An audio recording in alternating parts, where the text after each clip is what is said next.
Logistics is a key component of any economy in driving socio-economic development in any country, and South Africa is no different. Logistics impacts crucial sectors like healthcare, education, and food, and therefore is intrinsically linked to social inclusivity. With the pandemic, Imperial Logistics' role for SA is even more crucial.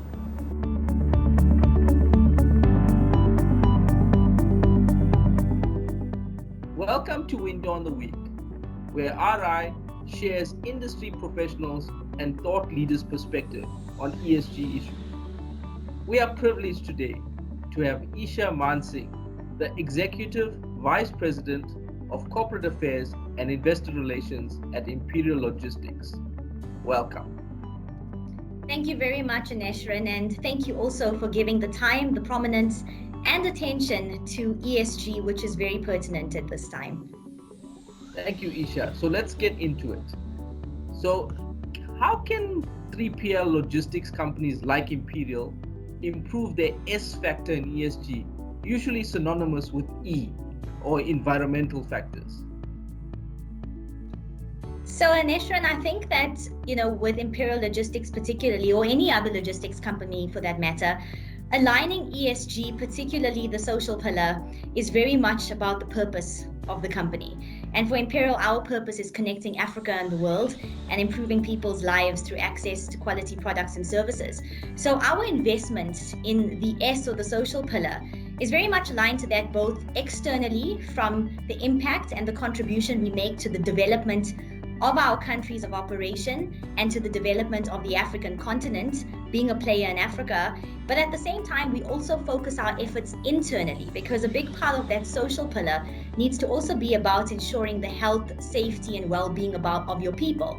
And for Imperial specifically, having more than 25,000 people across various different countries, really focusing on those efforts to energize, to make sure your people are safe, or to make sure that where you've got a large logistics presence on the road, that your truck drivers, be it male or female, are always felt safe in their environment, similarly to warehouses. So for us, social needs to be aligned to your purpose and very much to your communities of operation, and it's about your people. Thank you, Esha, for that perspective. I can clearly see that Imperial places a big emphasis on their people, because as we know, people drive companies. And for a logistic provider that requires drivers, both male and female, it's very important from a safety aspect and also from a social aspect. So, with that in mind, how has Imperial Logistics aligned itself to improving ESG in general? We've spoken a little bit about the S, but maybe talk about the other elements of ESG. Yeah, sure. So I think ESG is very broad. And I think, the approach that Imperial is taking is really is to look at the three pillars that we have: environmental, social, and governance. And then to look at the value that we can create, both internally and externally, according to those various pillars, but then also to look at what's important to our various stakeholders. When juggling ESG, I think it's important to note that it's very much about your license to operate, but at the same time, it can also be seen as a competitive advantage for your clients, your principals, and your customers, and especially for Imperial doing business in Africa. Being an ethical company that's well governed, that's giving back to countries on the ground from a community development and people development perspective is critically important. And multinationals want to do business with the company of that caliber and of that nature. So I think it's very much a balancing act for us, but we've done a lot in the environmental space, particularly in South Africa, where we've got a large fleet, and we've been trying very hard to reduce our carbon emissions. We're positioning ourselves as a going green business in terms of how we're procuring trucks and being a lot more energy efficient. There's still some work to do in the space, but we think that we're making good progress. I spoke earlier about health and safety of our employees, putting the right processes and protocols in place and making sure that it's part of our employee value proposition. Imperial does a lot in its communities of operation. mainly in South Africa, but we've extended that reach and impact to other key markets for us, such as Nigeria and Kenya, where we're focusing on healthcare, on education, on skills development, and then also on women empowerment and diversity, both internally as well as externally, and doing our bit for things like gender-based violence, for example. And then I think on the governance side, Anashra, certainly Imperial being a listed company in South Africa, we hold governance and ethics at the highest levels. We've got shareholders to keep us honest in this regard, and just making sure that we continue to conduct ethical business, especially in Africa, is top of mind for us, and it's a key competitive advantage. Thanks, Esha, for those thoughts. So clearly, I can see stakeholder capitalism playing an important role in your business, both in terms of a license to operate as well as being a competitive advantage. So that's a very interesting perspective, which a lot of companies actually don't take into account. And we do see from our research that governance plays still quite an important role in the logistics industry. So important points being raised there. So according to our ESG GPS research that we've done on Imperial, your company rates highly in terms of ESG disclosure and sustainability, and you must be proud of this as an institution. Is your ESG rating important to you, and why would it be important to you? Thank you for that, Nashran. I know the team works exceptionally hard.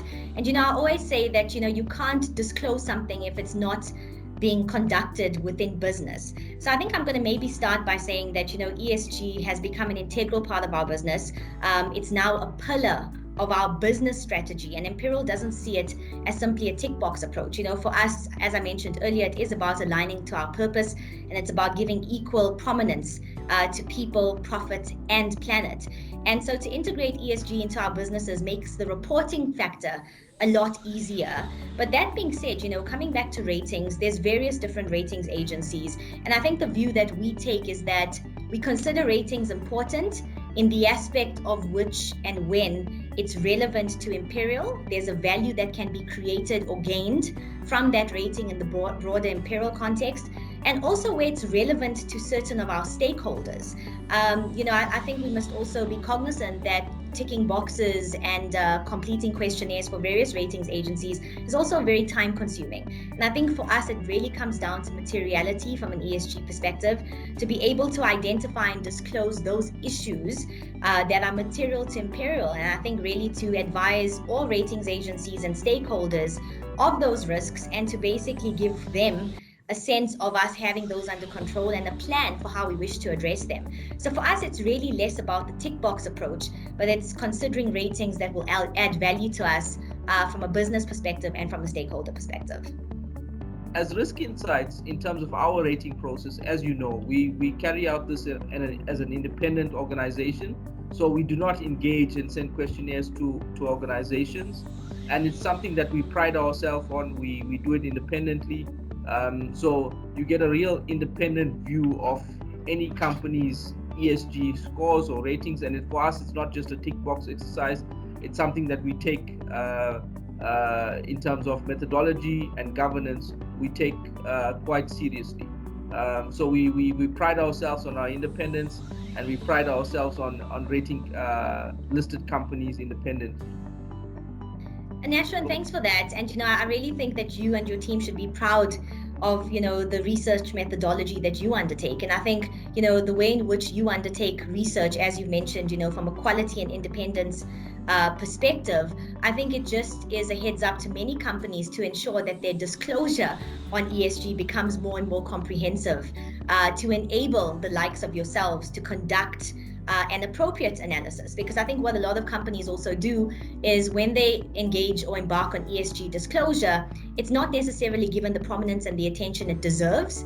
And in some instances, it's not about companies not executing on those principles or policies within their business, but just not telling their story adequately. So I think, through the methodology that Risk Insights follows in terms of ratings, it's really a heads up to companies to do more around ESG disclosure. And I think it won't just be beneficial to yourselves, Anashran, but certainly to the company's stakeholders, to give them the sense of comfort that through the ESG disclosure, or thorough ESG disclosure, that businesses do have a great handle on what's material and what needs to be addressed going forward and how it will be addressed to ensure that that business continues to create sustainable value for all its stakeholders.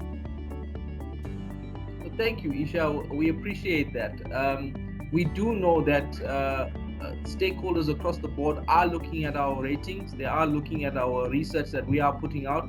We've put out a number of sector reports in the public domain, and we are getting good feedback and good responses.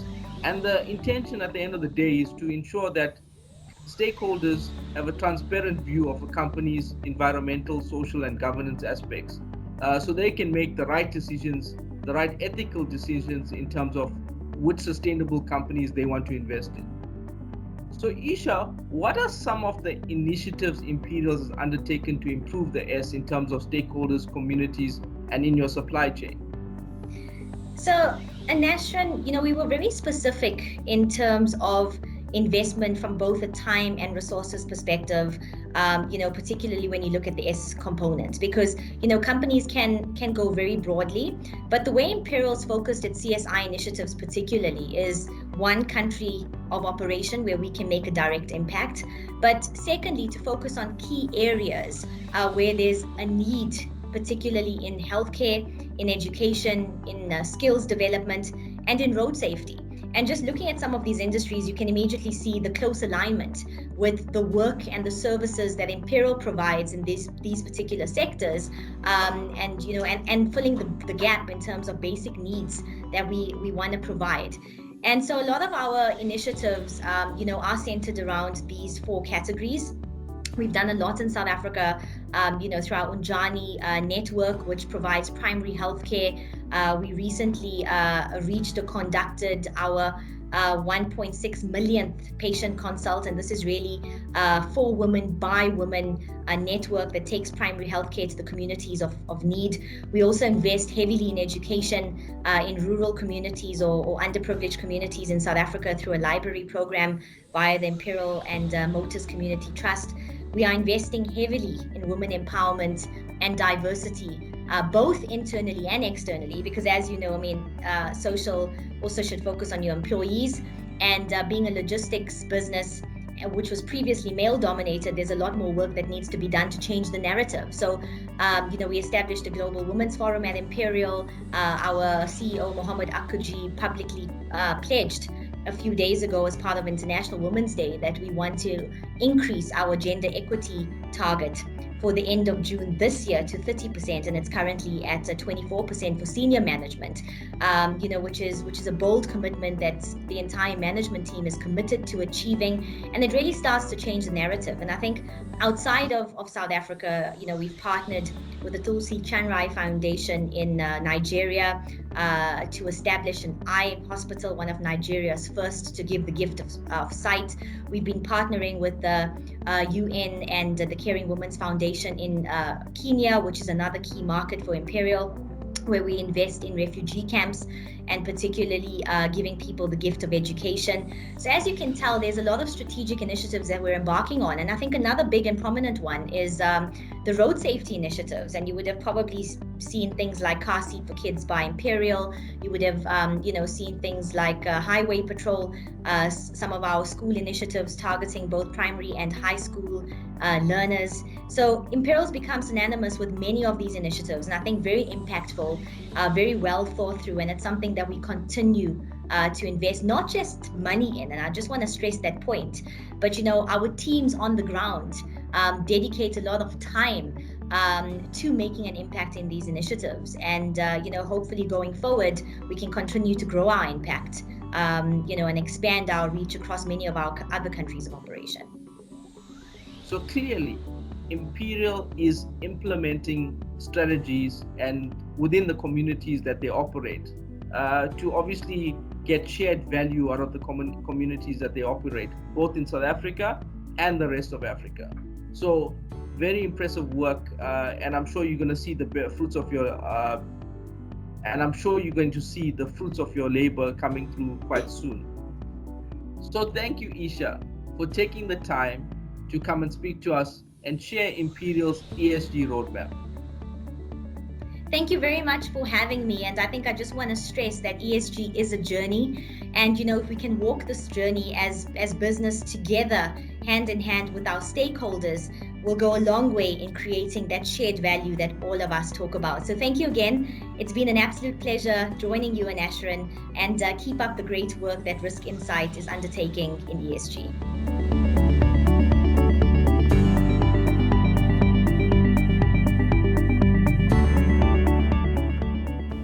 With innovation and the need for energy efficiency, technology, and decarbonization, addressing the rising social inequality gap, the logistics industry has to adapt to bridge the social gaps whilst delivering for all their stakeholders.